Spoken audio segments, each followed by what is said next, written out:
Continuamos en el programa del profe Morales y como ya es costumbre a esta hora, nos conectamos con Venezuela.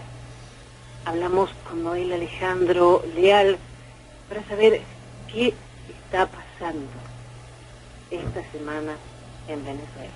Muy buenas madrugadas, Noel. Buenas madrugadas, Jenny. Buenas madrugadas, profe, de todos los que nos escuchan hoy. Noel, hay mucho movimiento, como todas las semanas. No sé cómo empezar ni por dónde, porque realmente hay tantas cosas. Latinoamérica está muy convulsionada. Por supuesto, hay algunas cosas que se salvan, como Uruguay, que en la segunda vuelta quedó Lacalle como presidente y es de derecha, por lo menos. Tenemos a Bolsonaro, tenemos a un Bolivia, pero lo demás está difícil. Difícil y muy complicado. Y eso a ustedes también los afecta. Mucho, Jenny, mucho. Por eso es que todo hay que marcarlo en su tiempo y en ese golpear en caliente al que me refería yo muchas veces durante finales del año pasado y principios de esto, frente a la oportunidad y al entendimiento de lo que estábamos viviendo, ¿no? En ese momento, mal que bien, había un Macri, mal que bien Piñera tenía algún tipo de fuerza y después de la llegada de Duque, igual mal que bien, son parte de un coro que está allí, que te conviene tenerlo cantando en ese tono y no cantando en un tono contrario, como va a ser mañana, teniendo a Fernández en el gobierno de Argentina, a un Piñera cada día más perdido, igual que Duque con sus conflictos internos. Y ya tener la seguridad de que eso no es lo que nos va a dar la salida, pero sí un coro a favor y no un coro en contra. Eso es algo muy, muy importante. Lo bueno es que todavía hay un Bolsonaro, lo bueno es que todavía hay un Donald Trump y cada uno haciendo lo correcto en su país para poder permanecer, tanto Trump en su reelección y de una vez Bolsonaro planificando una eventual suya. Movimientos de izquierda están metidos por todos lados. Hay un señor argentino que se llama Juan Grabois, que es íntimo amigo del usurpador de la silla de Pedro, que fue a Bolivia. Fue a Bolivia a ayudar a los hermanos bolivianos que sufrieron un golpe de Estado. Pobrecito. Fueron 2 o 3 y se le fue un señor boliviano a decirle 4 frescas en su cara. Sí. Y estos que son muy valientes en grupo, es increíble cómo arrugó. Claro. Solitos no pueden. Y es que eso, perdona Jenny, siempre es así, es una constante. Lo que pasa es que ellos tienen una facultad interesante, ¿no? Esa reunión en grupo, y ya cuando el grupo, aunque sea pequeño, es un grupo, tienen una capacidad de gritar, de hacer show, de ser escandalosos. Y eso apaga al resto de la sociedad que intenta comportarse como la gente frente a las bestias. Y no, frente a las bestias o las apaciguas, si no te comen. Claro.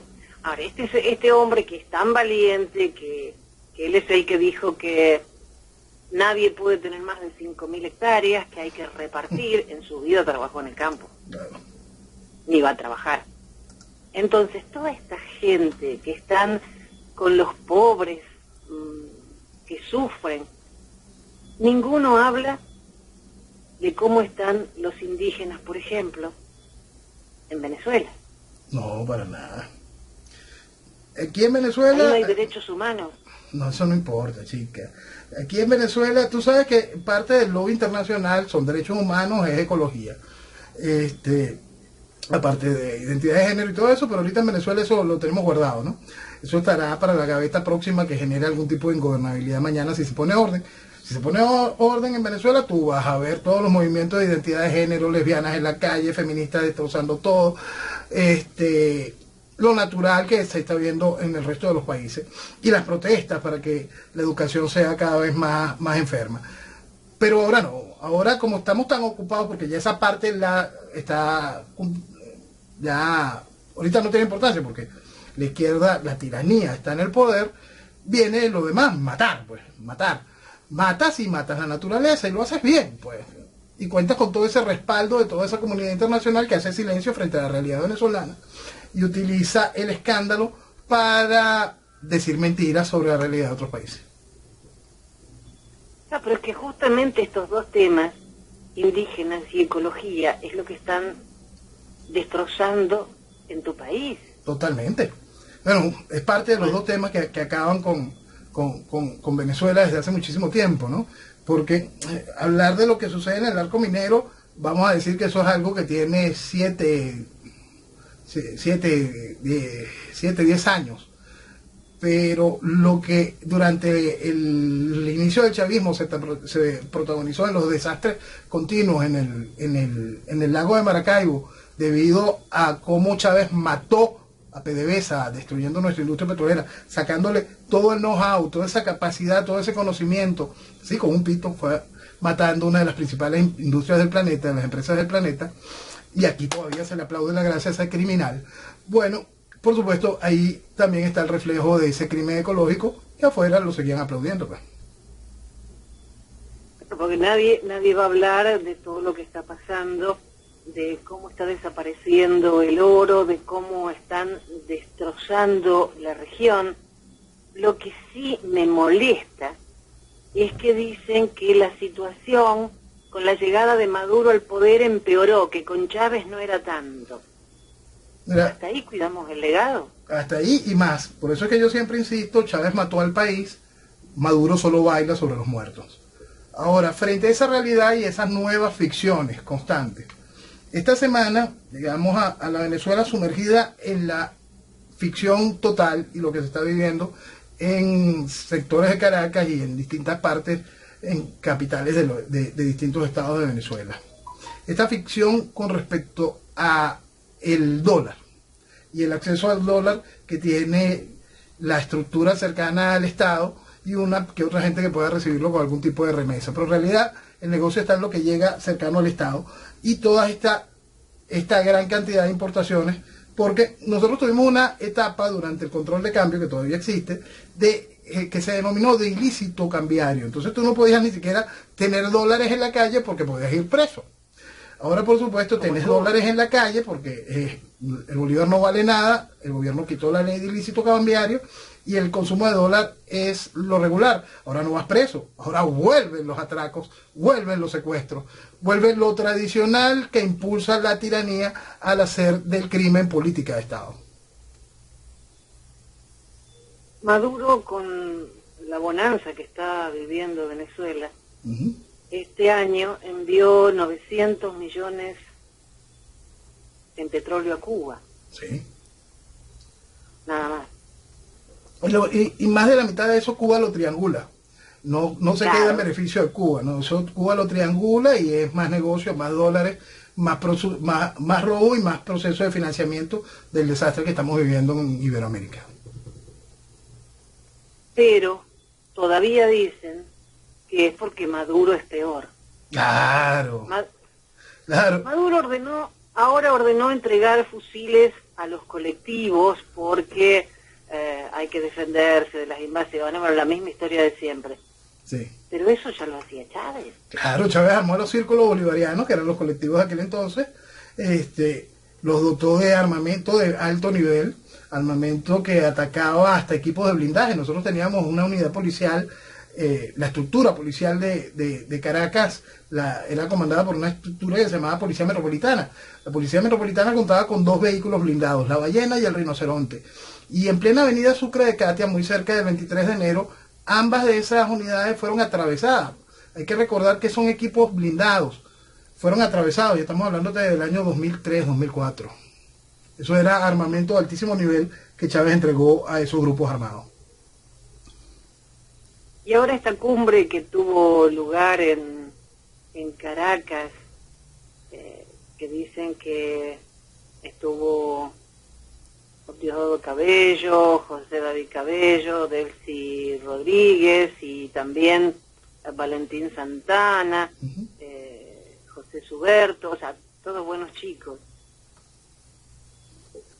¿Existió realmente esa reunión?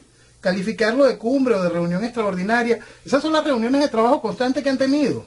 Aquí no hay novedad, lo que pasa es que a veces se publicitan para que la gente sienta algún tipo de miedo. Aquí ha habido una constante, la estructura esta de esos colectivos que hacen vida en el 23 de enero, que siempre quiero recordarles, son previos al chavismo, porque ese concepto salvaje de esa izquierda armada, ese sueño revolucionario constante, existía. Chávez vino y le dio más armas y le dio licencia y legalidad política, le dio estructura y vocería política a esas estructuras criminales, como tejiendo haciendo una gran masa homogénea de esa porquería, pues. Entonces, pero esas son unas constantes reuniones de trabajo, eso es lo más regular que suceda entre ese bajo y degradado gobierno. Todos tienen, estos tiranos, todos están con la idea del magnicidio, entonces a este señor se le ocurre decir que si la oligarquía y el imperialismo se atreve a hacerme algo y yo no apareciera, la clase obrera debe declarar huelga indefinida, irse a la calle e ir por ellos. Fíjate, Chávez decía que si le hicieran algo a él no quedaría en el este de Caracas piedra sobre piedra. Es decir, la amenaza con el genocidio por parte del chavismo es el pan de cada día. Lo gracioso es que ahí ponemos el término de la amenaza con el genocidio, pero desde que el chavismo está instaurado, Venezuela vive un proceso genocida. Nosotros, más allá de desangrar, de esta diáspora gigantesca, el número de muertes en Venezuela por homicidios, por el número de muertes por problemas de falta de alimentos y por problemas de falta de acceso a la salud, se pierde de vista. Y eso fue cuidadosamente planificado y perfectamente ejecutado para este desastre. Venezuela vive un constante genocidio desde la llegada del chavismo al poder. Y ha utilizado distintas ramas dentro del genocidio, porque hasta el apartheid lo hemos vivido a través de la lista Maizante. Sí, claro, sí, cierto. Entonces, las declaraciones que hacen Freddy Bernal, que los aviones Sukhoi pueden bombardear el Palacio de Nariño y regresar en 3 minutos con total frescura. Sí, y con total frescura se da la declaración. Eso es lo más interesante, es que la declaración se da con total frescura. Nosotros estamos a un nivel de locura que también Chávez ya lo había puesto, que ya ves que dijo una tarde en una de sus peroratas acostumbradas: general, mándeme 10 batallones a la frontera. Y entonces ese tipo de estupideces no son nuevas tampoco, ¿no? Dentro de la locura esta, quieren volver a sonar los tambores de guerra, generar un enemigo, cuando el enemigo interno es el que tiene el poder, la estructura comunista es la que tiene el poder, la estructura de la izquierda internacional es la que tiene el poder, y son los enemigos de nuestras naciones. Ahora, llegó a un nivel todo lo que pasa en Venezuela, que el régimen reconstruye una pista de aterrizaje y no pasa nada. O sea, lo toman como, bueno, una pista más. Esto es el lugar es una zona donde van a veranear los niños ricos, en las cabañas, en las playas de... se me fue el nombre ahora de la playa. Sí. Pero eso es natural, Jenny. Lo que está sucediendo en Los Roques es impresionante. Adícora. También. La playa de Adícora, lo que está sucediendo en Los Roques es también impresionante. Hay un boom de construcciones en un lugar con un muy delicado equilibrio ecológico y en un lugar tan hermoso como ese. Y bueno, cada una de estas cosas es esa parte, porque la gente le encanta ese cuento de venir a decirle a estos personajes que están haciendo eso no es socialismo. Mira como ustedes son ricos, ustedes no están haciendo socialismo. Eso es socialismo, ridículos. Eso es socialismo. La nomenclatura siempre va a existir, la sociedad del negocio siempre va a existir. Y eso es socialismo. El socialismo es que tú seas pobre y defiendas esa bandera mientras ellos se lucran y te aplasten. Porque es muy importante que se entienda eso, y en el caso venezolano que se entienda muchísimo más. El problema es que yo te tengo que negar a ti el acceso al dinero, porque si tú tienes dinero vas a tener pensamiento, si tú tienes tranquilidad para pensar vas a querer libertad, desarrollarte, crecer. Por eso el socialismo busca igualizar la miseria, que todos, menos ellos, sean miserables. Pero ellos tienen que estar muy bien, porque si no se sienten bien, ¿cómo van a poder patear y esclavizar? Si no tienen seguridad de sentirse exclusivos, de sentirse tranquilos y seguros, ¿cómo vamos a poder hacer el resto? Y así es siempre, siempre. Amantes del socialismo, esa es su verdad.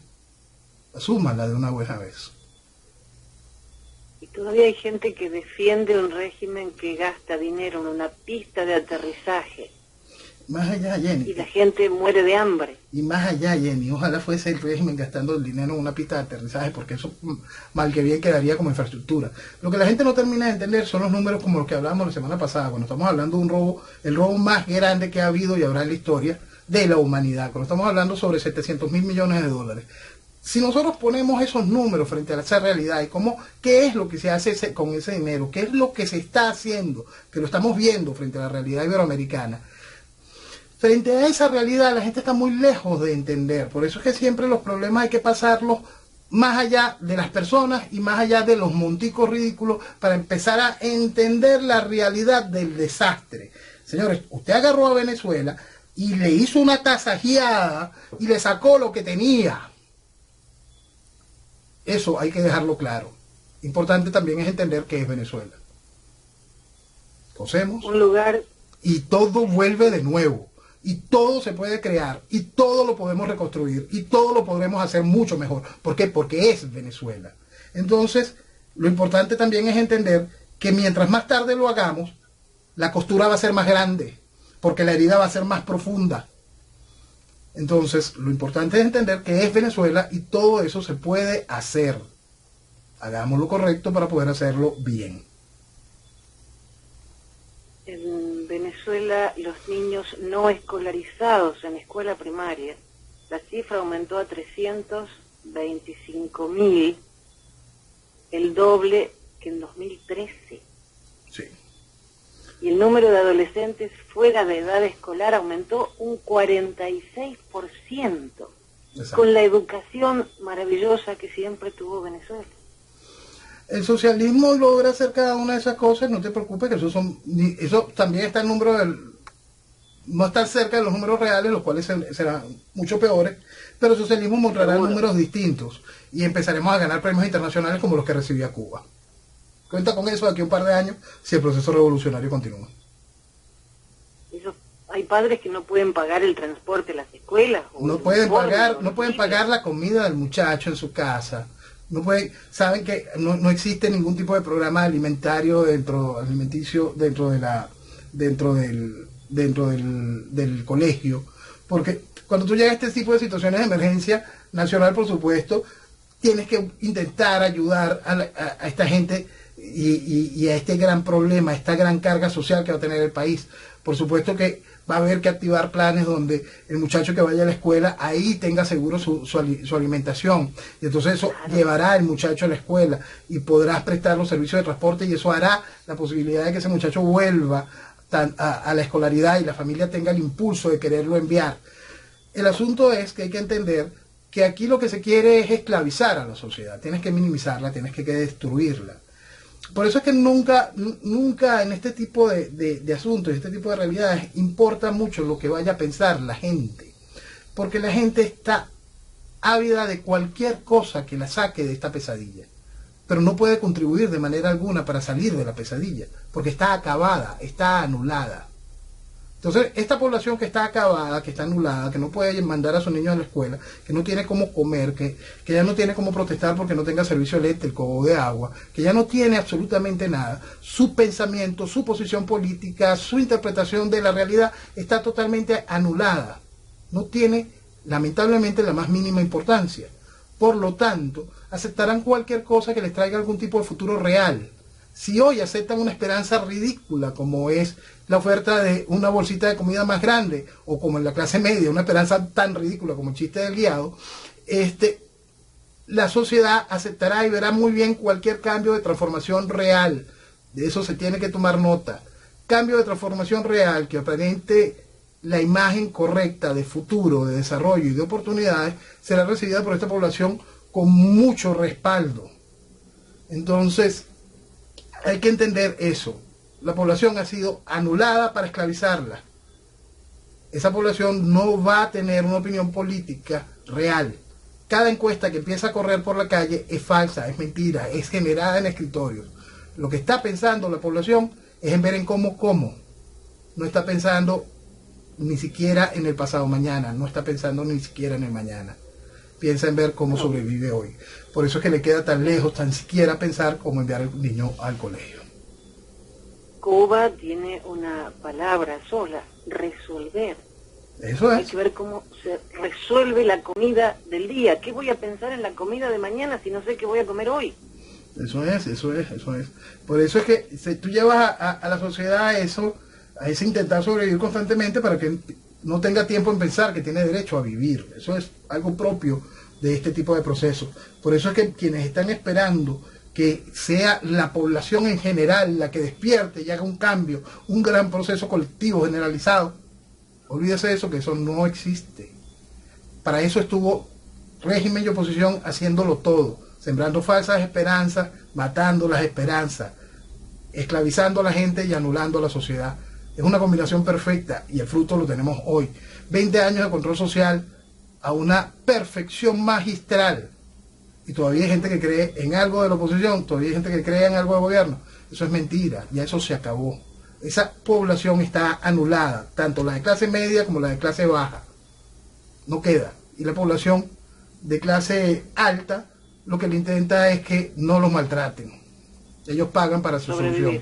Entonces, vamos a entender cómo salimos nosotros de nuestro inmenso problema, entendiendo que si no se resuelve, y este es un mensaje para afuera, si no se resuelve el problema de Venezuela, la revolución se come Iberoamérica. Sí. Estaba viendo que la estrategia ahora de PDVSA para eludir sanciones es pagar con yuanes. Pagar con yuanes. A los proveedores. Sí. China hace lo que le da la gana con su moneda. China hace lo que le da la gana con su moneda, pero todo el mundo tiene que negociar con China. Entonces hay un momento en que esa mágica palabra con la que explicábamos que las sanciones nunca tienen el poder real, esa mágica palabra triangulación, teniendo a China dentro del triángulo del negocio, es la puerta a una economía extraña, lejos del margen real de ganancia, pero con la ganancia suficiente para poder hacer el negocio constante de este tipo de cosas.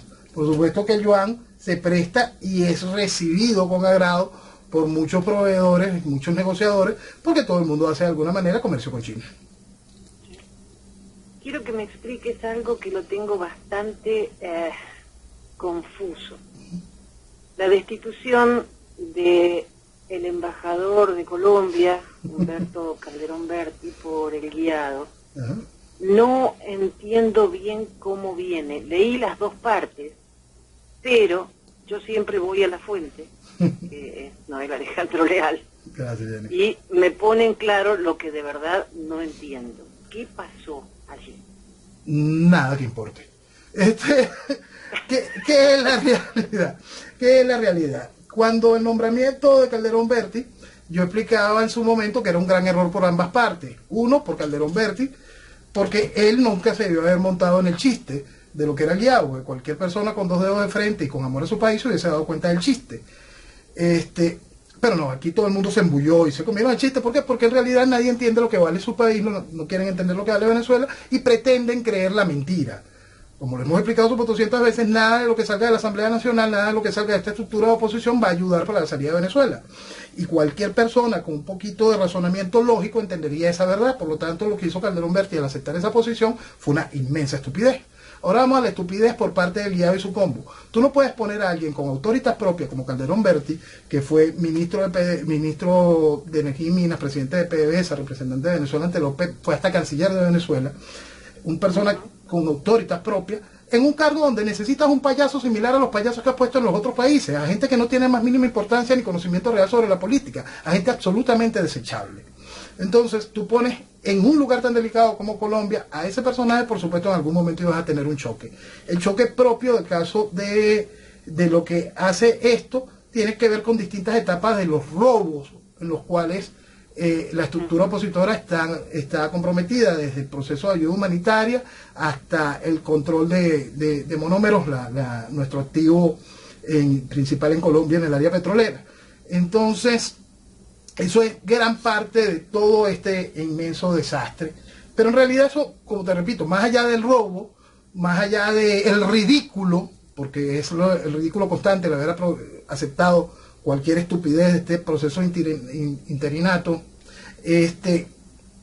no tiene la más mínima importancia, más allá para generar un nuevo ruido dentro de la oposición, que en mi opinión es importante que exista. Dame un segundito, Jenny, para poder intentar cuadrar la idea.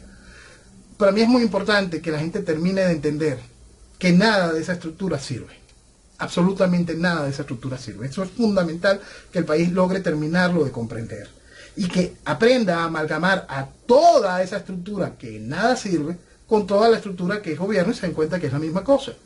Tanto en ejercicio como en pensamiento, como en sentido del ridículo. Toda es exactamente la misma. ¿Por qué? Porque es socialismo. Pues. Entonces, en cualquier tipo de ejercicio y a cualquier nivel es simplemente uno. La revolución es una sola en cada uno de sus aspectos. Y aquí estamos hablando de que estamos bajo un régimen socialista, gobierno socialista, oposición socialista. Entonces, lo que estamos viendo es un ruido que perfectamente va a aprovechar la oposición. Va a aprovecharlo el gobierno. ¿Por qué lo va a aprovechar el gobierno? Porque muestra las fracturas que hay en la oposición. Porque la oposición, esa oposición no piensa en Venezuela. Piensa en cómo mantener su negocio. Más nada. No piensa en Venezuela.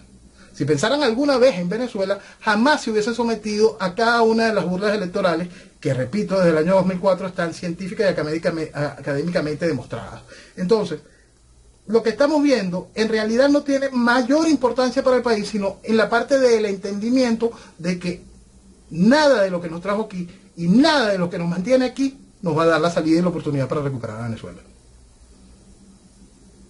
Hay gente que dice que este señor Calderón Berti el problema es porque quiere ser presidente de la futura Venezuela. No creo que esto llegue a eso de ser o no presidente, si ahora mucho menos se puede hablar de elecciones y de democracia y de volver a un gobierno democrático. Por eso es que lo impensable. Por eso es que vuelvo al punto, Jenny. Sí, y es muy importante que la gente lo entienda. Si algún personaje de estos lo invitó a usted a votar después del año 2004, es cómplice de esta desgracia. Punto. Sí. Entonces no va a saber, no entiende absolutamente nada del fondo ideológico, no entiende y banalizó el carácter criminal del régimen. Si alguno de estos personajes lo invitó a votar, no para descubrir la mentira, para votar porque creían que iban a obtener un cambio social, señores, lo que hizo ese personaje fue usarlo a usted de tonto útil para vestir de democracia esta desgracia. Entonces, vamos al punto. Si ese personaje realmente despertó, entendió ahora el problema y tal cosa, para la dimensión del problema, ese personaje de verdad te sirve absolutamente para algo. Hágase esa pregunta. La gente tiene que hacerse muchas preguntas sobre lo que ha venido apoyando. Y entiéndase en sus dos escalas. La responsabilidad del dirigente y lo que ha debido hacer el dirigido. El venezolano promedio que escucha a la dirigencia tiene que hacer su mea culpa. Pero más allá del mea culpa tiene que empezar a mirar arriba. ¿Por qué lo hice? ¿Quién me guió? Y empezar a desechar. A desechar, poner a un lado y empezar a jugar. El daño hecho fue coordinado. Muy bien coordinado. No es que el ciudadano común puede estar despertando hoy, porque simplemente el ciudadano común vive en ese sobrevivir. Pero el dirigente político, no. Ese no tiene perdón. Punto. Elliot Evans, el representante especial de Estados Unidos para Venezuela, dijo en una rueda de prensa que Cuba y Venezuela hicieron mucho para exacerbar los problemas en Sudamérica y que los están siguiendo. Él dice que defiende las sanciones aplicadas por Estados Unidos contra el régimen de Maduro y negó algo que todos sabemos, que Estados Unidos no es responsable del colapso económico de Venezuela ni del hambre que padece la población. Él hace su trabajo hasta donde lo dejan hacer o hasta donde él quiere que se haga. Que esos son también dos visiones bien importantes. Porque hay un asunto que, bueno, no hemos visto recientemente mayores reuniones de Leo Advan con esa estructura opositora, ¿no? Pero es que también se les pone difícil, ¿cómo le quito el banquito y a quién dejo? Porque si le tengo de quitar el banquito, el chiste este del guiado, ¿cómo se queda el asunto del desconocimiento a Maduro? Porque eso es lo que se debió haber hecho desde el principio, desconocer al chavismo, y después reconoce cualquier otra cosa. Pero lo primero que tenías que hacer era desconocer al chavismo. Quizá por eso es que siempre hay que insistir que este asunto va más allá de la lectura de lo que es nuestra ridícula constitución y entender la realidad política del desastre que estamos viviendo en Venezuela y entender la otra gran parte del desastre. No llegamos al desastre, a esta situación, sin la ayuda de esa oposición. Entonces, hoy que parte del país se está quitando esa venda de los ojos, con fuerza, están haciendo un intento y entonces van buscando y empiezan a ver y empiezan a sentir el rechazo por una estructura comunicacional que les miente de manera descarada, que se burla de la sociedad de una manera descarada para favorecer un sector político, al mismo sector político que le sirve de sostén a la revolución. En ese lento despertar del país, en ese proceso de quitarse esa venda y ir entendiendo la realidad, hay un asunto que hay que hacerlo de una manera más rápida, más práctica, para que un personaje como Elliot Abrams, que está ya consciente de esa sociedad de cómplices que hay en Venezuela, termine de entender o poderlo llevarle, tenga él un material para poder llevar encima y poder mostrar, mira, allá abajo ya no se cree en el cuento. Tampoco nos van a aceptar el negocio de la sociedad de cómplices. Porque si no lo hacemos, esto va a continuar. Porque, como decíamos al principio, el chiste del guiado jamás iba a tener la presidencia efectiva. ¿Por qué? Porque para eso estaba, para un chiste, no para conseguir la presidencia efectiva de ninguna manera. Como decíamos desde el principio, nada de la estructura de lo que queda de la Fuerza Armada iba a colaborar con nada de lo que salga de la Asamblea Nacional. No se necesitaba ningún tipo de información de inteligencia para saber eso. Como decíamos desde un principio, la estructura revolucionaria y la oposición han hecho un vals completo, perfectamente cuadrado. Pero, para que cada una de esas cosas funcionaban con el respaldo de la sociedad. Esa sociedad que se volcó a blindar el sistema en el año 2015, esa sociedad que se volcó a blindar a esa representación oposición en el chiste, aquel plebiscito ridículo donde los hicieron firmar 3 veces por un mar de fantasías que nada más le sirve a la oposición de licencia, y esa oposición que salió a plenar las calles frente a la mentira del guiado. Entonces, hoy tenemos que mandar un mensaje distinto. La construcción de ese mensaje distinto va más allá del abandono hacia el liderazgo del guiado como tal. También hay que utilizar muy bien la trinchera de las redes sociales y hacer a la gente a pensar, que la gente se pregunte para que pueda enfrentar la realidad. La realidad es que ha sido usado, ha sido engañado y ha sido el facilitador, el tonto útil que ha hecho posible esta desgracia. Despierte, porque vamos muy muy tarde y estamos muy muy en deuda frente a la realidad. Le hicieron una entrevista al jefe del Comando Sur y fue muy claro.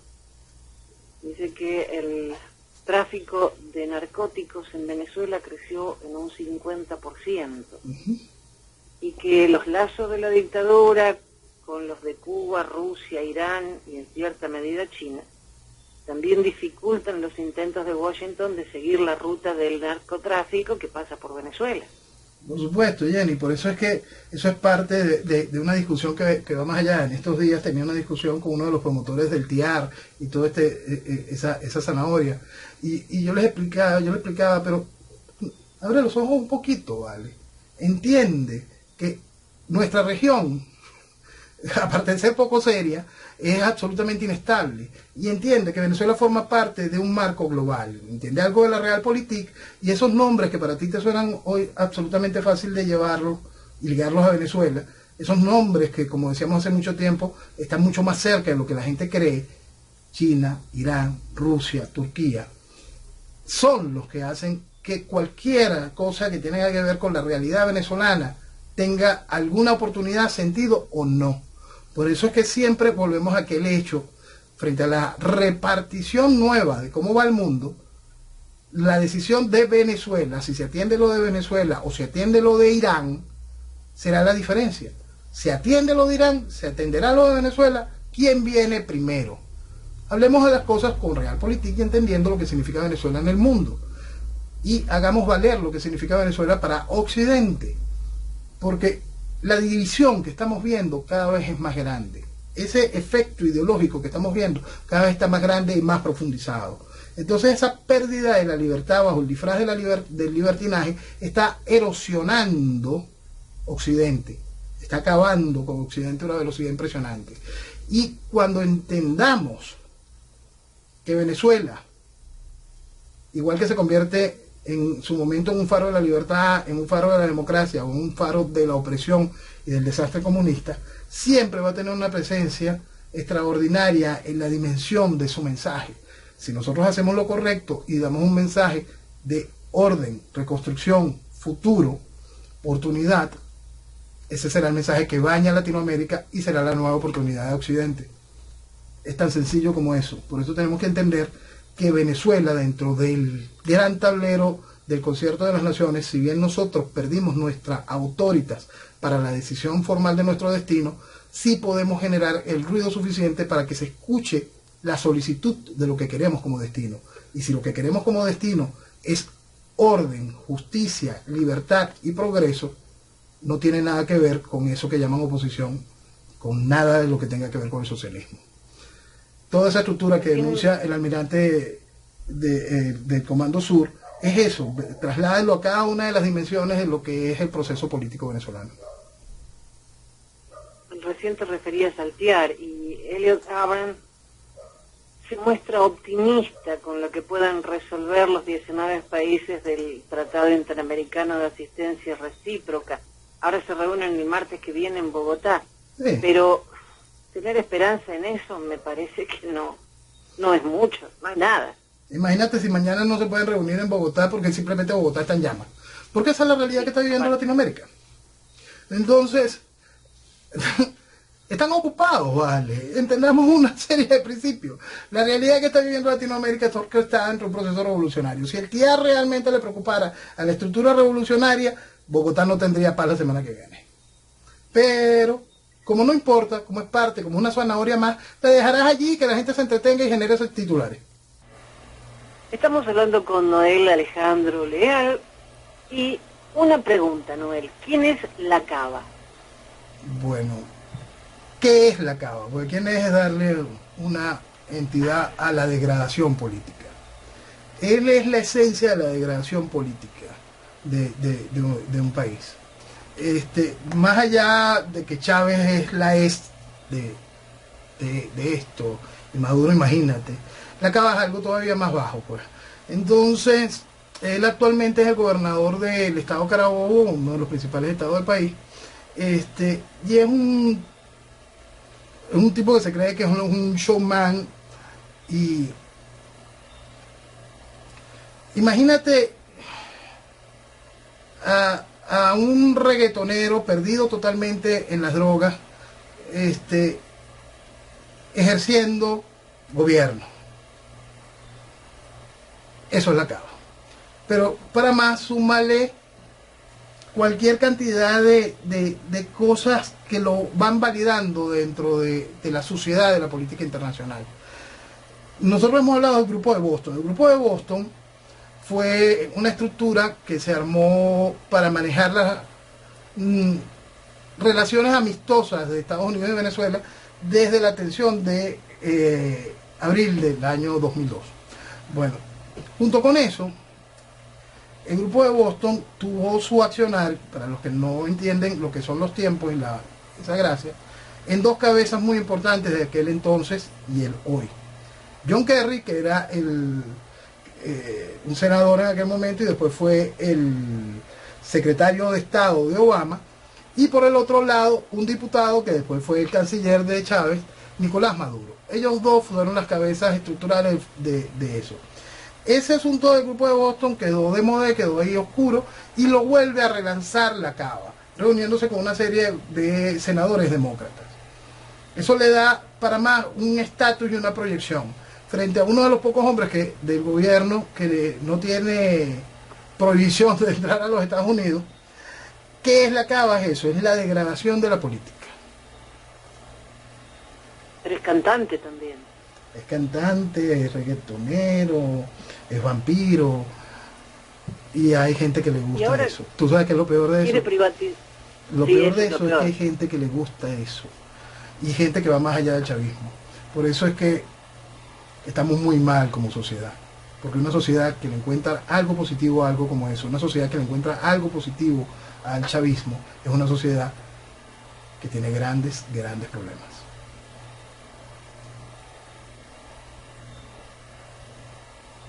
¿Noel? Sí, aquí estoy. Ah, no, pensé que se había caído otra vez la comunicación. ¿Qué hay con tantos, o sea, los presos que hay ahora en este momento en Venezuela? El Foro Penal de Venezuela denunció que hay 397 presos políticos. ¿Es esa cifra o hay más? Deben de haber más. El foro sí se cuida de tener una cifra bastante representativa de la realidad, ¿no? Entonces vamos a tratar esa cifra como real. Pero también hay por lo menos se hablan sobre 2 o 3 casos de desapariciones extrajudiciales que les llegan rumores a las familias de que los tienen dentro de las nuevas checas venezolanas, dentro de prisiones paralelas que tienen los organismos de seguridad del Estado. Entonces esos números también varían en ese sentido, y tenemos presos especiales como Vasco da Costa, donde ya supuestamente es hombre libre, pero sigue preso dentro del Hospital Militar de Venezuela y no lo dejan salir porque le ponen como condición que salga expatriado para Portugal, y Vasco ha sido claro en su condición de que él no se va ni acepta ningún tipo de deportación, de expatriación, hasta que, como él, sus compañeros de causa que están igual encerrados como él por una mentira, que han sido salvajemente torturados, salgan también. Entonces, el mar de ese esquema de presos políticos está allí, es una constante, es esa puerta giratoria que el gobierno tiene en ese sentido, porque si logran algún tipo de acuerdo que le dé mayor viabilidad a la presencia del chavismo en la Asamblea Nacional, soltarán unos cuantos presos ahorita durante diciembre, y la gente creerá que es algo nuevo, pero no. Ya veremos cómo se vuelve a llenar eso de inmediato, gracias a esa puerta giratoria. O sea que Vasco está libre, pero no puede salir del hospital. No puede salir del hospital, ya por fin está bastante recuperada su salud, que se le vio muy comprometida. Hay que reconocer que en lo que fue su atención médica, gracias al esfuerzo de Anita, de su hermana, fueron bastante diligentes, y Vasco logró recuperar tanto el asunto de su pierna como está controlado el problema de cáncer en su ojo. Bueno, ahora tiene una hermana que realmente se merece un monumento. Sin duda. Y también dijo Maduro que había detenidos militares acusados de supuestos planes con Estados Unidos y Colombia, obviamente para derrocarlo a él. Sí.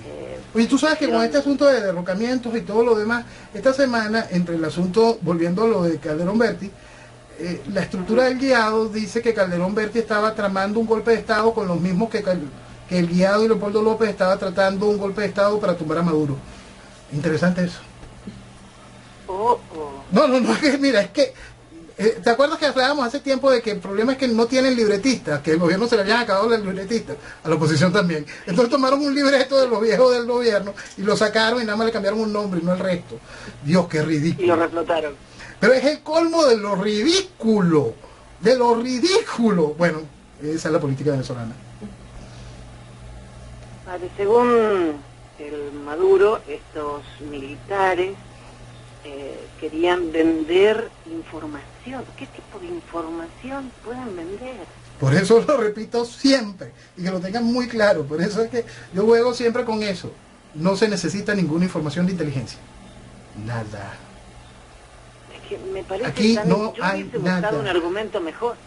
Es que, no, es que ¿para qué, Jenny? ¿Para qué? Porque aquí todo el mundo se come el chisme de lo que le dicen los degeneradores de opinión, que tienen una amplia penetración en nuestra sociedad y le envuelven a la gente de un misterio. Y esta información me la dio el primo del tío de mi abuela, de mi sobrina.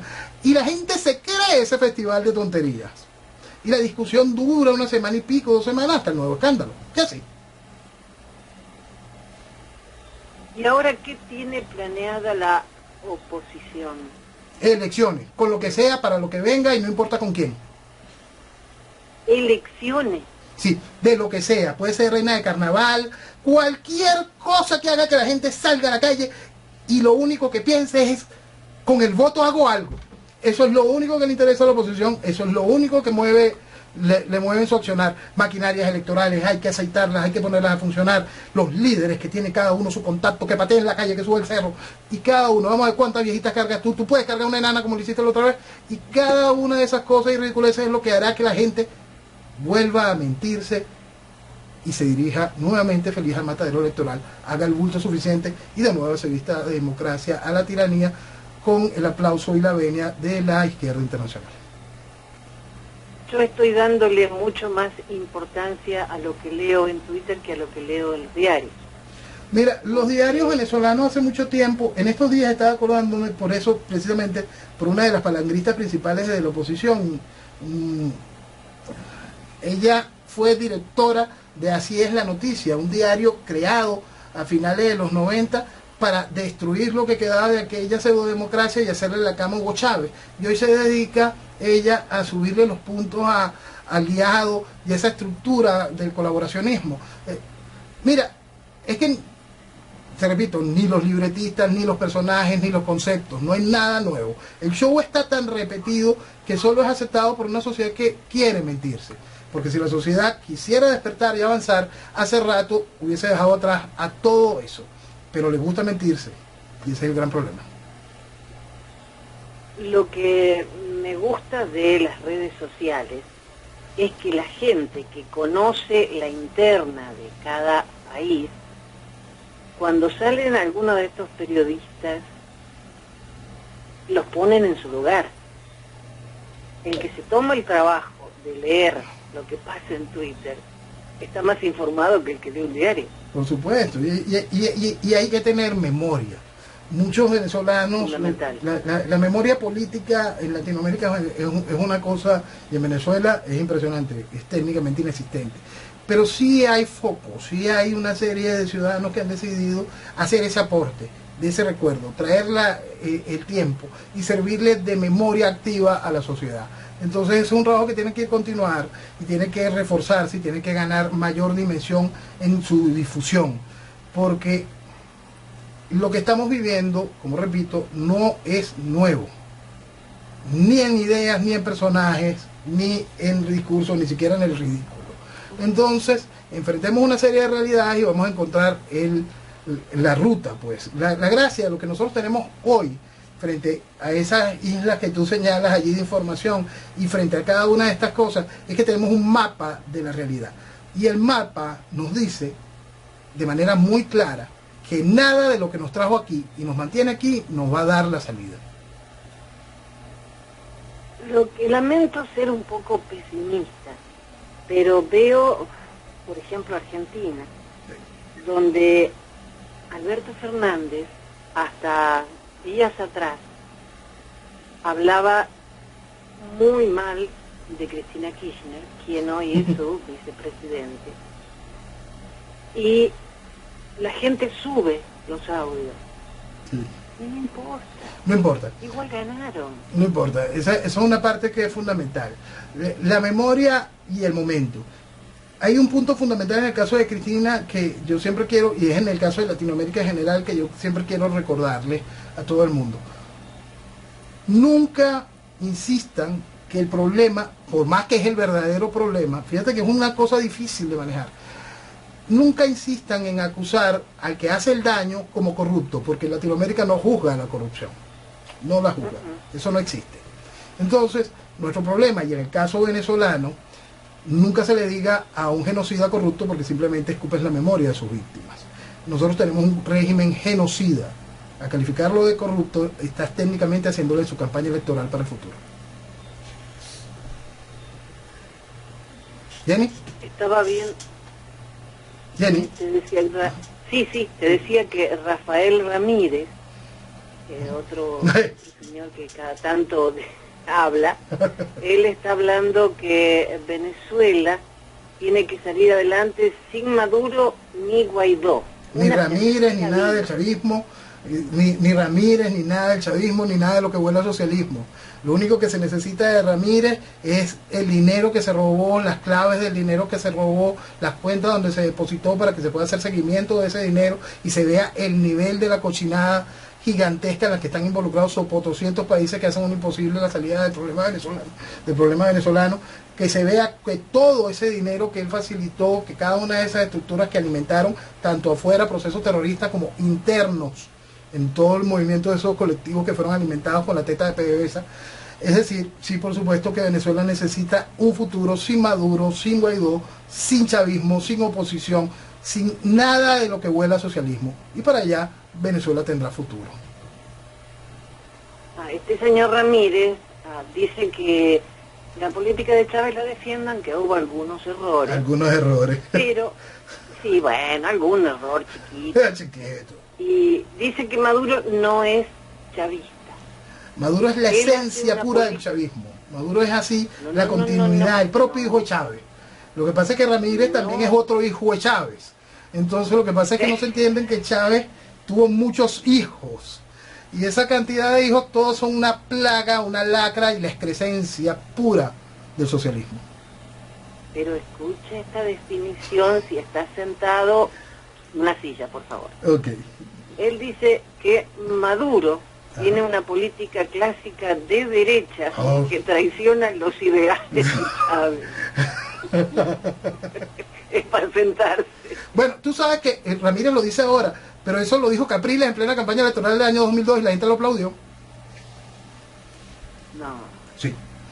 ¿Cómo mi país de irresponsables aplaudió esa estupidez.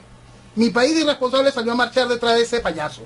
Mi país de irresponsables sigue aplaudiendo al partido y a los partidos que secundaron esa payasada. Mi país de irresponsables sigue sin entender esa realidad. Mi país de irresponsables sigue sin entender el problema ideológico. Mi país de irresponsables sigue riéndose del problema de lo que significa socialismo. Y esa es la realidad de por qué estamos aquí. Mi país de irresponsables no quiere despertar. Y por eso tiene que aguantar que esa lacra que destruyó mi nación con Chávez, por órdenes de Chávez, venga y se ría de esa manera y califique al crimen que es el socialismo, el crimen hecho izquierda, hecho gobierno, que es el chavismo, hoy en representación de Maduro, venga esa lacra y califique eso de derecha. Porque ya los líderes de oposición lo habían hecho. Ahora, yo leí barbaridades, pero como decir que el gobierno de Maduro es de derecha, creo que se lleva la palma. Bueno, ya Capriles lo había hecho y recibió aplausos y votos. Pues, entonces, ¿de qué me asombro, por Dios? Ahí está.